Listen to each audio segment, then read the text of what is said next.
साथियों नमस्कार। साथियों, इस वीडियो में मैं चर्चा करूंगा थोड़ा सा पॉलिटिक्स की भी और हमारे अजीत डोभाल साहब और अमित शाह जी के बारे में चर्चा करूंगा। बेशक अमित शाह जी एक पॉलिटिकल पार्टी से जुड़े हुए हैं, लेकिन मैं उनको एक बीजेपी का कार्यकर्ता के रूप में या होम मिनिस्टर के रूप में नहीं देख रहा। मैं उन्हें एक व्यक्ति के रूप में देख रहा हूँ। अगर वो कांग्रेस से भी जुड़े होते तब भी मैं यही कह रहा होता। एक्चुअली पिछले कुछ दिन में उनको मैं और अच्छे से अध्ययन करने का प्रयास कर रहा हूँ और उनका जो 100% है उसमें से मैं 0.001% भी अगर मैं समझ पाया हूँ तो बहुत बड़ी बात होगी। सेम विद अजीत डोभाल साहब। अब एक चीज़ पर गौर करिए, अमित शाह जी ने किस तरह से बंगाल का इलेक्शन जीता। जो इलेक्शन टीएमसी का गढ़ था, जो इलेक्शन हर हाल में टीएमसी को जीतना था, टीएमसी का एक एक कार्यकर्ता वहाँ एक एक गली मोहल्ले में छाया हुआ था गुंडे की तरह, उसको किस तरह से न्यूट्रलाइज किया, इस पर मैं आज एक प्रकाश डालने का प्रयास करूँगा। सबसे पहले मैं आपको एक बात बताऊं, आपको पता होगा टीएमसी के 20 सांसद अभी टूटे हैं और टूट करके उन्होंने अपना विलय किया एक पार्टी में जिसका नाम है एनसीपीआई, ठीक है, national citizens party of India ऐसे करके नाम है उसका कुछ। ये पार्टी 2023 में बनी है और मुख्यतः बंगाल, आसाम और त्रिपुरा में फैली हुई है और इसने कई इलेक्शंस लड़े लेकिन अभी तक टोटल 1000 वोट भी प्राप्त नहीं किए। अब इस जरासी पार्टी को बना के डाल दिया 2023 में और काम आ जा रही है कि उसमें 20 सांसद विलय हो गए और इस समय अपोजिशन में कांग्रेस के बाद सबसे बड़ी पार्टी है, हालांकि एनडीए का सपोर्ट कर रही है।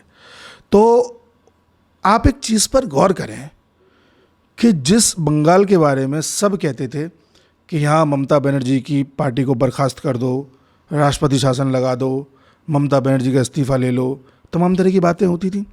अमित शाह जी ने एक भी रिएक्शन नहीं दिया, मोदी जी ने एक भी रिएक्शन नहीं दिया। फलस्वरूप वो अपनी तैयारी करते रहे, कुछ तैयारी में बीजेपी को जिता दिया और बाद में टीएमसी को इस तरह से डिसमेंटल किया कि वो जो एक पार्टी छोटी सी बनाई थी उसमें विलय कर दिया और वो भी अपने पक्ष में कर ली। यानी कि सब कुछ पहले से प्लान्ड था। अगर बीजेपी न जीती थी इस बार तो टीएमसी जीतती, टीएमसी जीतती तो तब भी ये लोग यही करते कि पार्टी तोड़ करके कैसे विलय करा लो, और तोड़ने के तरीके इन्हें आते ही हैं। तो मैं इस पर बात नहीं कर रहा कि सही किया गलत किया, राजनीति क्या राजनीति है, सब अच्छा बुरा सब करते हैं, बट आप ये देखो दूरदृष्टता कितनी ज़्यादा है उस आदमी ने, अमित शाह जी ने। उसके बाद फिर मैं अजीत डोभाल साहब पे आऊँगा। अमित शाह जी ने किस तरह से हिंसा नहीं होने दी बंगाल में, कहीं भी बूथ हाईजैकिंग नहीं होने दी, कहीं भी जनता को ये महसूस नहीं होने दिया कि आप जो है किसी तरह के संकट में हैं, दबाव में हैं और टीएमसी के डर की वजह से उनको ही वोट दें। कैसे कर पाए होंगे, इस पर मैंने विचार किया और एक एक अध्ययन किया, एक एक सबूत को, एक एक वेबसाइट को खंगाल करके, एक एक तथ्य को खंगाल करके। तो मैंने जो चीज़ पाई, चाहे अमित शाह जी हों या अजीत डोभाल साहब हों, दोनों के केस में, कि ये कोई भी स्टेप उठा रहे हैं तो पहले अपने आप को उस जगह रख करके देख रहे हैं जहाँ पर वो टारगेटेड चीज़ है। जैसे मान लो मैं कहीं स्पीकर के तौर पे जा रहा हूँ, मुझे कहीं भाषण देना है, तो मैं अच्छा भाषण दे पाऊँ ये कैसे सुनिश्चित होगा? ये सुनिश्चित होगा मैं अपने आप को ऑडियंस के तौर पर देखूं पहले, और मैं सोचूं कि अगर मैं ऑडियंस होता तो मैं क्या सुनना चाहता, तब मैं ज़्यादा अच्छे से कर पाऊंगा। तब मैं भी ऐसा रहा हो कि सबसे पहले तो आप ये सोचो कि ममता बनर्जी जीत क्यों रही है। पहला कारण कि उनके यहाँ गुंडागर्दी बहुत ज़्यादा है, ठीक है। इसके लिए काम करते हैं, इस बार सीआरपीएफ के जवान अच्छी खासी संख्या में भेज देंगे, गली गली मोहल्ले मोहल्ले में भेज देंगे, ठीक है, भेज दिया। दूसरा, चुनाव आते ही ममता बनर्जी लोगों को एक तरह से डरा धमकाती भी हैं और एक इमोशनल कार्ड खेलती हैं, कहीं पर अपना पैर तोड़वा लेती हैं, कहीं पर सिर फोड़वा लेती हैं और लोगों को उलझा करके रखती हैं अलग अलग रैलीज करके। अगर ममता जी को कोई ऐसा मुद्दा दे दिया जाए जहां वो ये सब ना कर पाएँ, किसी और चीज़ में उलझ जाएँ, तो आधा काम तो वैसे ही हो जाएगा। तो याद कीजिए एसआईआर से फर्जी वोटर तो हटे ही, बाद में पाया गया कि ये ना भी हटते तब भी रिजल्ट यही रहता। चलो मैं मानता हूँ हटे, लेकिन ये एक ऐसा मुद्दा पकड़ा दिया, क्रिएट कर दिया गया, जिसमें आप देखोगे चुनाव से 2 महीने पहले से लेकर के और अब तक ममता बनर्जी उसी में उलझी हुई हैं। उनका फोकस कभी रहा ही नहीं कि मैं जनता के बीच जाऊं और जनता को संबोधित करूं। वो कोर्ट के चक्कर काटती रही, वो एसआईआर को रद्द करो, एसआईआर को रद्द करो, यही चलता रहा। डाइवर्ट कर दिया, मेन नेता को डाइवर्ट कर दिया उसके मुद्दे से। उसके बाद इन्होंने सोचा होगा कि वोटर्स में डर रहता है, वोटर्स को अगर डर निकालना है तो क्या करें। वोटर्स का डर निकालना है तो बार बार मंच पे जाकर के वोटर्स को ये बोलो कि 4 तारीख के बाद हम टीएमसी का ये कर देंगे, वो कर देंगे। मतलब you should be N aggressive person, आप एग्रेसिव दिखने चाहिए। वो इन लोगों ने खुद को दिखाया। योगी जी की रैली कराई, अमित शाह जी ने रैली करी, मोदी जी एग्रेसिव थे इस बार। इसके बाद इन्होंने सोचा होगा कि अच्छा मान लो 1% के लिए कि अगर टीएमसी सक्सेसफुल हो गई लोगों को डराने में, टीएमसी ने कंट्रोल कर लिया वोटर्स पर, तो ये कर कैसे पा रही थी? अभी तक क्या हो रहा था कि जो चुनाव हो रहे थे बंगाल में वो 6, 7, 8 चरणों में होते थे, इतने फेजेस में। अगर एक फेज़, पहले फेज़ अगर आपने अपने पक्ष में कर लिया तो दूसरे फेज़ में हो सकता है टीएमसी पकड़ बना ले, या तीसरे चौथे फेज़ तक टीएमसी इतनी ज़्यादा आपकी स्ट्रेटेजी समझ जाए कि फिर वो ओवरटेक कर ले आपको, तो आप हार सकते हो। तो एक काम करो, पूरे चुनाव को ही 2 फेज़ में करा दो।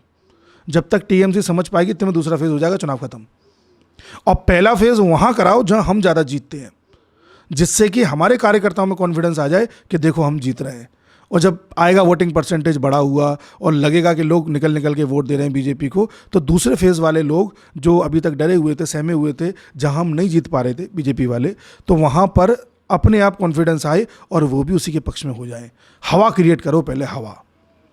तो देखो यहाँ स्ट्रेटेजी लगाई गई, और इस लेवल पर स्ट्रेटेजी लगाई गई कि कोई भी काम कानून के दायरे से बाहर ना हो, न तो राष्ट्रपति शासन लगाना पड़े, न चुनाव की डेट आगे पीछे करनी पड़े, न ही कोई ऐसा हो कि चुनाव जो है किसी और बॉडी के नेतृत्व में कर दिया जाए। सब वैसे ही कराओ जैसा होता था।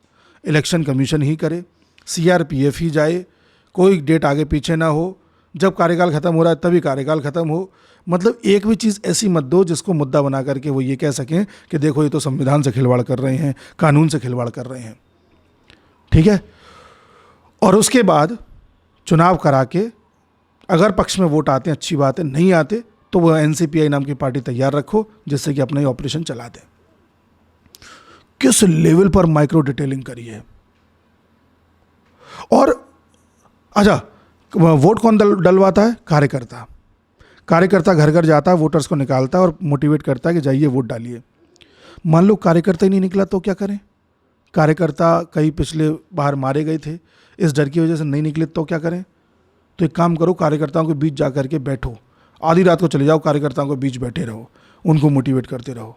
मतलब हर एंगल सोचा गया है। बैठकर ऐसा लगता है किसी एक मेज पर बैठ करके डायरी लेकर के एक एक चीज़ पर गणना करी गई है कि ऊपर से नीचे तक कहाँ जो है किसी तरह का कोई एंगल ऐसा आ सकता है जहाँ पेच फंस जाए। हर चीज़ पर गणना की गई। अच्छा, मान लो ऐसी स्थिति में कहीं पर किसी भी तरह से कुछ ऐसा होता है कि हिंसा हो जाए, मारकाट हो जाए, तब क्या करें? एक काम करते हैं, 2-4 ऑफिसर अन्य स्टेट से भेजते हैं जो वहाँ जाकर के हवा बना दें कि अगर एक भी ने भी कुछ गड़बड़ करी तो देख लूँगा। याद कीजिए, यूपी से एक आईपीएस गए थे, अजय नाम था शायद उनका, उन्होंने हवा क्रिएट कर दी थी जहांगीर खान के क्षेत्र में। आप देख रहे हैं डिटेलिंग। अब अच्छा, ये तो हो गया बंगाल चुनाव। लार्जर कॉन्टेक्स्ट क्या है कि अवैध बांग्लादेशी देश से भगाने हैं। उसके लिए क्या करो, पिछले साल से काम चल रहा है। बांग्लादेशियों को निकालने के लिए ड्राइव चल रही है देश में, फिर उन्हें छांटने के लिए एसआईआर का मुद्दा चल रहा है। अब ड्राइव भी चलानी है, एसआईआर भी चलानी है, और मान लो सब चला लिया फिर भी नहीं निकाल पाए। क्यों नहीं निकाल पाएंगे? क्योंकि टीएमसी नहीं निकलने देगी बंगाल से। तो टीएमसी को हटना पड़ेगा। हटें कैसे? या तो बीजेपी लाओ या फिर किसी और तरीके से टीएमसी के सांसद तोड़ करके दूसरी पार्टी ले आओ। वो विकल्प तैयार था, समझ रहे? अच्छा, बांग्लादेशी भगा देंगे और मान लो फिर भी रह गए और हम उन्हें एसआईआर के दौरान नहीं पकड़ पाए, किसी वजह से थोड़े बहुत रह गए, तो क्या करें? तुरंत जनगणना करा दो, चल रही है। अच्छा, जनगणना में भी कैसे सुनिश्चित करें कि वो बांग्लादेशी हैं? तो एक काम करो, उसके बाद डिलिमिटेशन कर दो। ऐसा कर दो कि कहीं पर भी हो तो प्रभावी ना हो पाए। यानी कि देश के स्तर पर चल रहा है, फिर स्टेट के स्तर पर चल रहा है, स्टेट में भी माइक्रो डिटेलिंग चल रही है, और ये भी मान के चला जा रहा है तो जीत गए तो क्या करेंगे, हार गए तो क्या करेंगे। सब पहले से फिक्स था और वही सब हो रहा है। ये अंतर होता है एक मास्टरमाइंड आदमी में और एक लेमैन आदमी में। लेमैन क्या होता है, जब चीज़ें हो जाती तब खुश होता है, और यार क्या खेल खेला है। मास्टरमाइंड आदमी को पता होता है कि आज के 4 साल 3 महीने और 10 दिन बाद मैं ये काम कर रहा हूँगा और ये रिजल्ट मेरे सामने होगा। इस लेवल की डिटेलिंग होती है जिसे पीक डिटेलिंग कहते हैं। अब आइए डोवाल साहब पे। डोवाल साहब ने क्या खेल रचा है। हम किससे परेशान थे? पाकिस्तान के। पाकिस्तान से भी किस तरह से? उसके आतंकवाद से। क्या करता था, 2 लोग भेज दिए, कहीं पर जाके गोली चलवा दी, हमारे लोग मारे गए, हमारे जवानों को शहीद करवा दिया, कहीं पर बस उड़ा दी, कहीं पर ट्रेन उड़ा दी, ये तो कर रहे थे। खौफ था पूरे देश में हमारे में। हमें ये लगता था कहीं किसी बस में बम ना रखा हो, किसी ट्रेन में ना रखा हो। पहले तो बसों में लिखा भी रहता था अपने सीट के नीचे एक बार चेक कर लें कोई लावारिस वस्तु तो नहीं पड़ी। ये खौफ हम में था। अगर ऐसा खौफ अगर पाकिस्तानियों में ही कर दें, पाकिस्तान के टेररिस्ट में या वहाँ के जितने भी नोटोरियस लोग हैं उनमें, तो कैसा रहे। सिक्का पलट दो। आज देखो वहाँ पर अननोन गनमैन, वहाँ हर आतंकी रात को सोता है तो उसे पता नहीं होता कि मैं सेफ़ हूँ कि नहीं हूँ, पहला। दूसरा, पाकिस्तान कहाँ दिक्कत देता है, हमारे बॉर्डर्स पर। हमारे बॉर्डर के सारे स्टेट को सेंसिटिव बना के रखा हुआ है। क्यों ना पाकिस्तान में ऐसा कर दें। अगर हम अपने बॉर्डर से करेंगे तो हमारे बॉर्डर के लोग भी परेशान हो सकते हैं, हमारा क्षेत्र भी उसमें प्रभावित हो सकता है। क्यों ना पाकिस्तान को उस बॉर्डर से परेशान करें जहाँ वो हमेशा उलझा रहे और हमें इंडल्ज ना होना पड़े। तो देखो पाकिस्तान लगातार अफ़गानिस्तान से लड़ रहा है, अफ़गानिस्तान का तालिबान, वहाँ पर TTP पूरी तरह से पाकिस्तान को परेशान किए हुए हैं उस बॉर्डर पे। अच्छा, पाकिस्तान ने हमारा किस क्षेत्र को प्रभावित कर रखा था सबसे ज़्यादा? जम्मू कश्मीर को।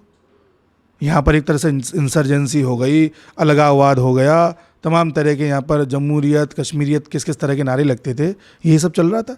इसको आज़ाद कश्मीर के नाम पर चलाया जा रहा था, कश्मीर का अलग संविधान चलता था, उसको तोड़ के अलग देश बनाने की बात करते थे। कभी कहते थे पाकिस्तान में विलय कर देंगे। भारत में इस तरह के आंदोलन होते थे कि नहीं होते थे? अगर ऐसा ही कुछ पाकिस्तान में होने लग जाए तो POK तो हो ही रहा है, खैर वहाँ पे उसकी तो बात ही छोड़ दो। आज देखो बलूचिस्तान, पूरे बलूचिस्तान ने पाकिस्तान की नाक पदम कर रखी है, और बलूचिस्तान कब आज़ाद हो जाएगा कोई पता नहीं। ये लो, उसका पैंतरा उसी पे खेल दिया। उसके अलावा पाकिस्तान किस चीज़ से परेशान कर सकता था हमें परेशान करता था फेक करेंसीज से, हमें परेशान करता था ड्रग से। तो ड्रग फेक करेंसी पे अभी बड़े स्तर पे कार्य चल ही रहा है। पंजाब में अभी सरकार बदल जाए तो फिर वहाँ भी देखा जाएगा। उसके अलावा पाकिस्तान क्या करता था, अमेरिका से गुट बना लिया, कभी चाइना से बना लिया, और उनके संरक्षण में आकर के हमको जो है परेशान करता था। न्यूक्लियर थ्रेट देता था, दे बेटा आप न्यूक्लियर थ्रेट, तुम्हारे न्यूक्लियर ठिकाने पे ही मिसाइल गिराइए, तुम्हारा वो ब्लब भी ख़त्म कर दिया। यानी कि अगर आपको दुश्मन को हराना है, चाहे वो पॉलिटिकल दुश्मन हो या आपके देश का दुश्मन हो, तो उस सबसे पहले आप उसकी तरह सोचिए, वो क्या क्या कर सकता है, कहाँ कहाँ जा कर के। अगर आप अमित शाह, ममता बनर्जी को हराना चाह रहे हैं तो थोड़ी देर के लिए अमित शाह भूल जाएं, वो ममता बनर्जी बन जाएं और ममता बनर्जी के दिमाग से सोचें कि वो क्या क्या कर सकती है, तब आप उनको हरा पाएंगे। अगर आपको पाकिस्तान को उलझाना है तो थोड़ी देर के लिए आप पाकिस्तान के आसिम मुनीर बन जाइए और सोचिए वो क्या क्या कर सकता है। उनके पैसे से हमारे बॉलीवुड में फिल्में बनती थी। फिल्में कैसी कि हमारा स्पाई एजेंट और उनका स्पाई एजेंट आप आपस में जो है पार्टनर बन गए। कभी बुराई नहीं दिखाई जाती थी पाकिस्तान की, इस तरह से दिखाया जाता था कि पाकिस्तान हमारे बराबर का है। लो साहब धुरंधर आ गई, धुरंधर 2 आ गई, हो गया तुम्हारा नैरेटिव दोस्त। तो ये जो सक्सेसफुल लोग हैं, चाणक्य दिमाग जिनका कहा जाता है, इनमें एक चीज़ जो मैंने पाई अध्ययन करने के बाद कि ये कोई भी निर्णय लेने से पहले बहुत दूर का सोचते हैं और सामने वाले के दिमाग से सोचते हैं, फिर अपनी स्ट्रेटजीज बनाते हैं, plan A, plan B, plan C सब तैयार रखते हैं। मनी हाइस्ट आपने देखी होगी, ये इनका पूरा प्रोसेस है। समझ रहे हैं आप? तो अगर आपको कोई तरह की परेशानी आ रही है, आपको लगता है कि कोई आदमी आपको परेशान कर रहा है, आपको लगता है कोई गोल आपको अचीव करना है, तो उस गोल को अचीव करने के लिए सारे उसके एक एक माइक्रो डिटेलिंग में प्रोसेसेस पर ध्यान दीजिए और उसके हिसाब से तैयारी करिए। हम UPSC की तैयारी कर रहे थे जब, तो होता क्या था, 1 आध साल तो हमें पता ही नहीं चला, फिर एहसास हुआ कि ये जून और जुलाई का महीना आता है, इसमें एफिशिएंसी बहुत गिर जाती है, क्योंकि बारिश का सा मौसम होता है, गर्मी पड़ती है, कूलर काम करता नहीं है, चिपचिपाहट महसूस होती है शरीर में और बड़ी बेचैनी सी होती है, कहीं भी बैठ के आप पढ़ नहीं सकते एफिशिएंटली। तो जो पहले हम बड़े जून जुलाई को नेगलेक्ट करते थे, सोचते ही नहीं थे उसके बारे में, फिर बाद में हमने स्ट्रेटजीज इस तरह से बनाने लगे कि हम जून जुलाई में वही सब्जेक्ट उठाएंगे जो हमें पहले से अच्छे से आता होगा या रिवीजन करना होगा, या उस समय पर हम कम से कम मेहनत करेंगे। ज़्यादा से ज़्यादा कब करेंगे? सर्दियों में, जब आप कहीं भी कंबल लेकर के, कंबल ओढ़ करके बैठ सकते हो, पूरे घर के किसी भी कोने में, छत पर, धूप में, कहीं भी बैठ सकते हो, उस समय एफिशिएंसी सबसे ज़्यादा रहती है। तो हमने इस फैक्टर को 1-2 साल बाद जान पाए थे। मास्टरमाइंड आदमी होता, पहले ही जान के रखता कि मौसम का भी खेल होता है, फिर एग्ज़ाम का भी प्रेशर होता है, दोस्तों का भी होता है, वो कह रहा है कि इस किताब को पढ़ लो, वो कह रहा है इस किताब को पढ़ लो, हमें लगता है कि ये किताब पढ़नी चाहिए, तो हमें पता होना चाहिए कि इस किताब से काम चलेगा। उससे भी बड़ी बात, जब पेपर देने जाओगे तो सरकारी स्कूल में सेंटर पड़ेगा, हिलती डुलती सी मेज़ और आपकी वो बेंच होगी जिस पर आप बिल्कुल भी कंफर्टेबल फील नहीं कर रहे होगे, आपके पैर भी नहीं आ पा रहे होंगे उसमें, हो सकता है टूटी फूटी हो कहीं से, उसमें आपको गोले भरने हैं और पेपर सॉल्व करना है। लंबा सा पंखा टंगा होगा और पेपर होता था जून के आसपास, गर्मी पड़ रही होंगी, कोई एसी नहीं होगा उसमें। उस समय आपको दिमाग कैसे चलाना है कि आपका एक एक सवाल सही हो जाए। तो आप जब भी घर पर प्रैक्टिस पेपर लगाओ या कभी भी मॉक टेस्ट लगाओ तो अपने लिए जानबूझ करके ऐसी परिस्थिति बना लो कि गर्मी भी लग रही हो, बार बार मम्मी भी आके डिस्टर्ब कर रही हो इन्विजिलेटर के रूप में, और आपका स्थान भी आपका कंफर्टेबल ना हो। उस स्थिति में अगर आपको लगता है कि आप 200 में से 100 नंबर ला पा रहे हो तो तैयारी बहुत अच्छी है। और आप एसी चला के बढ़िया अपनी मेज पे बैठ करके मॉक टेस्ट लगा रहे हो और आपको लग रहा है क्या मॉक टेस्ट लगाया मैंने, तो भूल जाओ। मान के चलो कम से कम 15 सवाल गलत होंगे, क्योंकि कंडीशन मैटर करती है। तो ये जो परिस्थितियां हैं ये वही आदमी सोच सकता है जो चाणक्य बुद्धि का होता है, या वो सोच सकता है जो गुजरा हो इन चीज़ों से। तो या तो गुजर ही जाओ, 3-4 साल इसी में बर्बाद कर दो, या पहले से ही भांप के रखो और सिंगल शॉट में काम खत्म कर दो। समझ रहे हो? तो इस वीडियो का क्रक्स यही है कि बैठ करके पहले सामने वाले की बुद्धि से सोचो, जब भी परिस्थिति में कोई फैसला लेने जा रहे हो उस परिस्थिति के बारे में सोचो और लॉन्ग टर्म प्लान बना करके उसको उसी के जाल में फंसा करके मात दो और जीत दर्ज करो। मिलता हूँ अगले वीडियो में, तब तक के लिए नमस्कार।